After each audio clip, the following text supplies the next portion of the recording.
I'm Mr.Christopher. This is my world, and this is Movie Reviewvies with me, Mr.Christopher. I wear my screen protector sometimes, but the light reflects off of them, which makes me want to take them off and put them here. We got an interesting one for you today. We got movies that are all over the spectrum. It's a salad of movies again, but it's interesting. It's like a strawberry pecan salad, I would say. Remember last week I opened the V.H.S for the first time, and what was in there? Do you remember? E.T. Phone Home. That's right, the Extra-terrestrial. So we'll get right into that one, and at the end I'll open it again. We'll see something that we have next week, which is St. Patrick's Day week. So I'm going to try to keep it Irish or drunk or green or clovery or corned beef and cabbagey. Let's go. Let's get into E.T. Here it is, E.T., the Extra-terrestrial. You've known about it for a week. What does Mr. Christopher think about E.T.? What is the score on the Mr. Christopher movie calculator? Steven Spielberg, that pedophile. What do you got, Mr. Christopher? Take it away! Steven Spielberg, you pedophile. I write notes. I write notes while I watch movies. These are some of the craziest notes I've ever written. So let me read them all to you. E.T. Extra-terrestrial. These are real notes. I have a little notebook that I use. That cuck pedo Steven Spiel. Interplanetary tree collectors, because E.T.'s an interplanetary tree collector. I had no idea. Let me read these notes out. On the Mr. Christopher movie calculator, it scored a very mid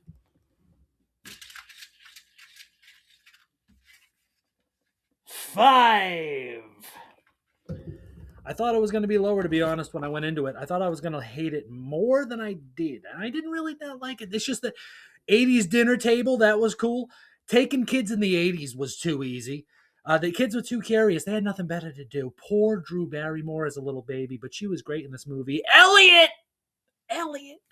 80s OG alien hunters, they were something to be reckoned with, those guys. I don't think those types of people exist anymore. Like 80s style alien hunters, they were the real ones. They were the OG conspiracy theorists. Those are the guys you want on your team. And I'm pretty sure they've died off or been murdered ever since. But, here's where it gets a little weird. I think it's a metaphor for Steven Spielberg's penis. You know, playing with kids. E.T. is his penis. E.T. is Steven Spielberg's penis. I don't know if I'm the first person. I think someone else has said that before. Has pointed that out. But I was watching it and I was like, wow, it really is that. A kid gets drunk. That's off-putting. He, E.T. shrivels in the cold. Yep. It's a good ending. I will say it's a good ending. A solid 5. So that was all my notes on E.T. I thought I was going to not like it. When I saw it when I was a child, I disliked it a lot. So many, many years later, I was like, I'll give it a chance. I gave it a chance, and Steven Spielberg is a pedophile. I think it is a metaphor for his penis. And, yeah, I mean, I'm okay with putting E.T. on the shelf and never telling anybody about it ever again. But it is a good movie, too. He's an interplanetary tree collector, which I really loved. I was like, damn, I didn't know that about E.T. I thought he was just an alien that ended up here by accident, but which he is, but like he's also an interplanetary tree collector. That's cool. I am Lorax. I speak for the trees. I don't know. I brought Bismarcky. On to the next. Next we go here to Flipped. This is a movie based in the 60s, I believe 1963 to be exact. The most shocking part about this movie was the very end when it popped up. Directed by Rob Reiner. Mr. Christopher was shook by that. For this movie was honestly delightful. Mr. Christopher, what did you think about it? Please, sir, please take it away. Out of nowhere, a Rob Reiner film. I had no idea at all. I watched the whole movie. On the Mr. Christopher movie calculator, it scored a very solid 7. Squigs. 7. It deserved a 7. It was delightful. I mean, it was just young love. The grandpa's a little creepy.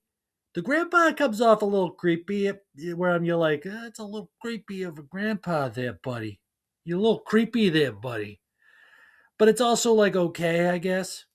I don't know. You watch it and judge that for yourself. But otherwise, other than the grandpa, it is an adorable movie. It was really good, I thought. And yeah, Rob Reiner out of nowhere. And, if it's one thing we all know about Rob Reiner, it's that he was murdered by his son.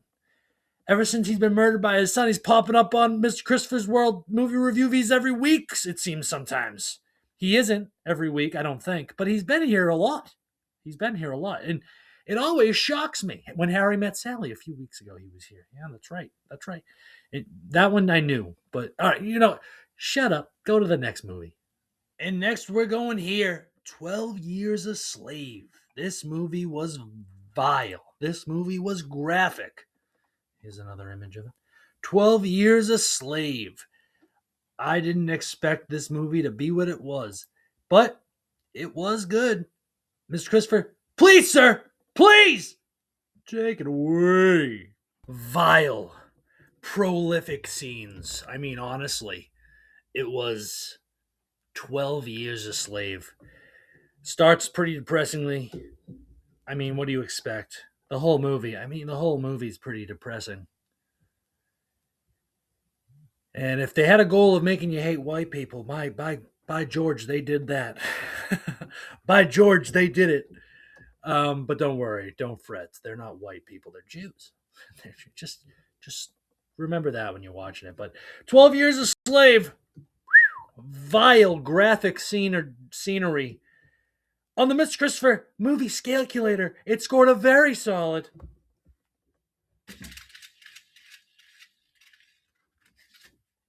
I gave it an 8. I couldn't deny that it was a little great. Yeah, it was. It was a full movie. I enjoyed it, the whole thing. The end was good. The end was actually heart wrenching.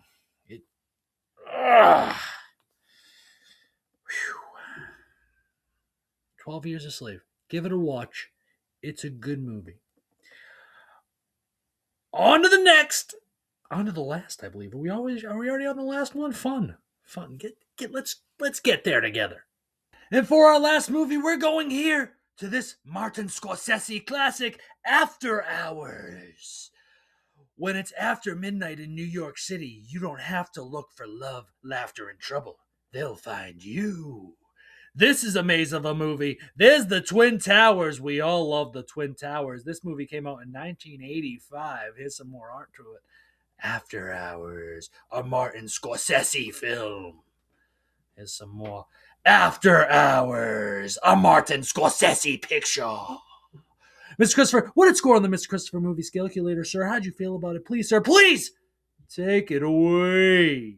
Martin Scorsese. I've decided that's what I'm going to call him, Martin Scorsese, and no one can stop me. It's Martin Scorsese. Afterhours, I mean, I'm going to be honest with you folks. It's a really good movie. It's enjoyable. Good ending. Cheech and Chong are in it. And I'm like thinking, I don't think it's their first ever time being in something, but I didn't look it up. I don't know. But Cheech and Chong, if you know who they are, it's got a really good, fun ending, like a simple, nice, good ending.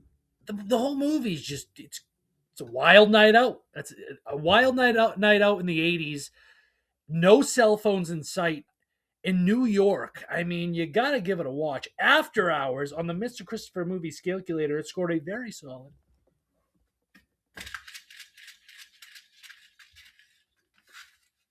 I gave it a 7. I gave it a 7 because it brought me to heaven, laid me on a cloud of blankets, and put me to bed. It was delicious. It was wonderful. It was great. I got some neon sour crawlers, which is a great snack when you're watching movies. That's a great snack. With all that said, that's the end of Mr. Christopher's movie reviews. Do you want to see what's in the? Should we look at what's in the VHS? Should we see what's in the VHS? Let's see what's in the VHS. Now that's entertainment. Ironweed. Yeah, I know. I know what you're thinking. What is that? Is that a film? Is that real? Yeah, Ironweed. It's a Jack Nicholson film. It's a movie It's in the VHS. We're gonna judge it. We're gonna talk about it on next week's episode of Movie Reviewvies. I hope you stick around for it. I know that one's probably like, yeah, I'm never watching again. Ironweed, is that really what we're doing? But yeah, it is. That's the end. Next week's also St. Patrick's Day week. Lead with love. Never be afraid. Always keep moving forward. When you fight it with hate, hate prevails, and when hate prevails, no one wins. I think I found a clue, and the clue is you. It's you. It's a good clue. It's you. All right, I'll stop. All right, bye. Mr. Christopher, you crazy.